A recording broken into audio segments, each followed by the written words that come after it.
おはようございます。こんにちは。フーロくんです。今日は新しい日本語の授業を始めます。今回の授業で漢字を勉強しましょう。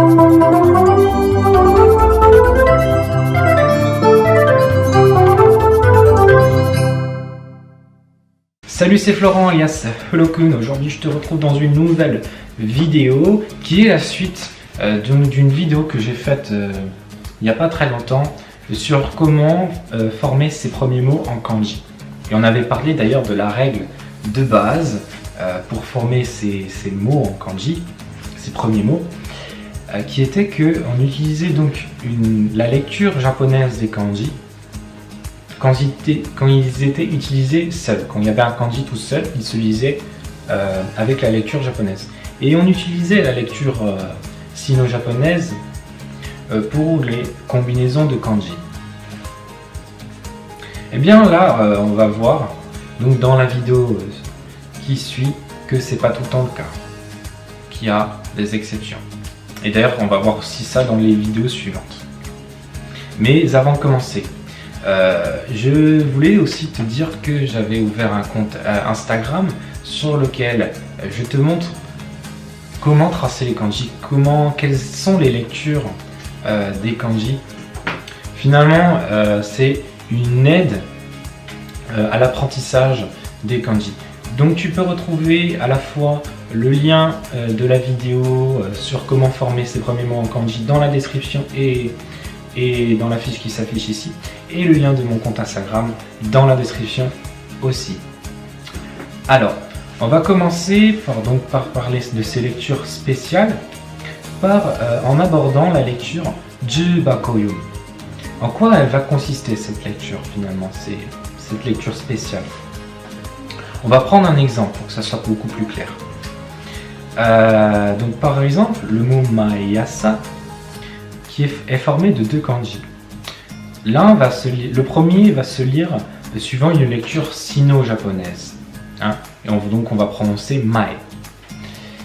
Et le deuxième kanji va se prononcer suivant une lecture japonaise. Et ça va se prononcer donc Asa. Et on arrive à former le mot Mayasa qui signifie tous les matins. Donc la lecture Jubakoyomi fait intervenir en premier lieu une lecture sino-japonaise et en second lieu une lecture japonaise. La deuxième lecture dont je vais te parler maintenant, c'est tout l'inverse. Et c'est la lecture Yutoyomi.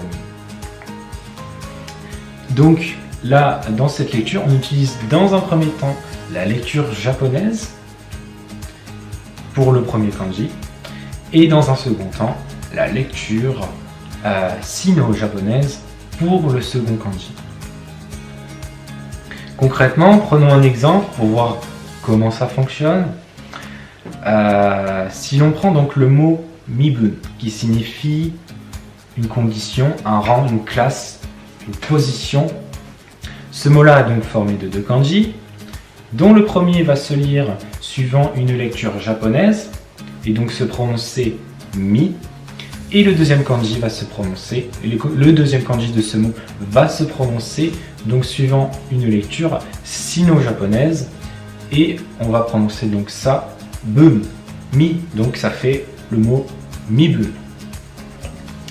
Voilà pour ces deux lectures qui en fait inversent, utilisent les lectures, un coup une lecture japonaise, un coup une lecture sino-japonaise et inversement. Ensuite, on va avoir affaire à deux autres lectures vraiment assez spéciales. Bon, donc on va commencer par la lecture Nanori qui elle s'utilise pour les noms propres, pour des noms de lieux essentiellement, mais aussi parfois pour des prénoms. Je vais prendre l'exemple de ce kanji là. Il signifie espoir, désir, un souhait. Ce kanji là donc a une lecture kun qui se prononce mare. Il a aussi une lecture on qui se prononce ki. Et il y a une troisième lecture qui est donc la lecture nanori qui signifie qui se prononce nozomi. Et nozomi c'est un prénom féminin japonais. Donc cette lecture nanori c'est une troisième lecture de kanji. Pas tous les kanji ont une lecture nanori. Et donc c'est une lecture qui s'utilise juste pour les usages spéciaux, hein, comme tu l'as vu, pour donc les noms de lieux, les prénoms. Voilà. Donc la deuxième lecture dont je voulais te parler, c'est la lecture Jukujiku Nyomi. Concrètement, elle fonctionne comment? On a une combinaison de kanji qui va être lue comme si c'était un seul kanji. On se fiche complètement des lectures des kanji qui forment la combinaison. On va juste apposer à cette combinaison une lecture japonaise qui va lui être propre. Et on considérera seulement finalement le sens de cette combinaison. Elle a un sens spécifique, elle a une lecture spécifique. Je vais prendre l'exemple du mot momiji. Momiji désigne tu sais peut-être, les érables japonais dont les feuilles rougissent à l'automne. Initialement, les deux kanji qui forment momiji désignent en fait les feuilles rouges, hein, donc les feuilles rouges des érables japonais. Là, on va utiliser donc deux kanji, l'un pour la feuille, l'autre pour le rouge, mais on se fiche complètement des lectures de ces deux kanji, puisqu'il y aura une seule lecture pour cette combinaison de kanji qui va être momiji. Voilà. Note quand même qu'il y a certains kanji qui adoptent même cette lecture lorsqu'ils sont combinés à un autre kanji. Par exemple, ce kanji-là se prononce kyo lorsqu'il est combiné au kanji du jour, qui se lit hi, hein, et donc ça doit faire donc kyo, hein, qui veut dire aujourd'hui. Donc notons aussi l'originalité du mot ashita en japonais, hein, donc qui est formé en fait donc de deux kanji. Et à l'intérieur de ces deux kanji, on a les kanji du soleil et de la lune, hein. Ça fait soleil, lune et puis encore soleil. Et donc en fait, en gros, quand le soleil laisse sa place à la lune et puis la lune laisse sa place au soleil, ensuite on arrive donc à la journée du lendemain, quoi. Voilà. Après, une autre particularité également des kanji, c'est pour des kanji assez spéciaux, quoi. Des combinaisons de kanji assez spéciales. Et là, on va parler de ce qu'on appelle les ateji. Ateji qui posent parfois des problèmes, hein. Alors, tu te demandes qu'est-ce que c'est? Bien, en fait, il s'agit d'une combinaison de kanji pour lesquelles on ne considère que leur prononciation. On se fiche complètement de la signification des kanji. On utilise juste les kanji pour leur prononciation. En gros, c'est comme si c'était des hiragana ou des katakana. Voilà. Par exemple, on va prendre, je peux prendre l'exemple de Paris, hein, écrit en kanji. Voilà.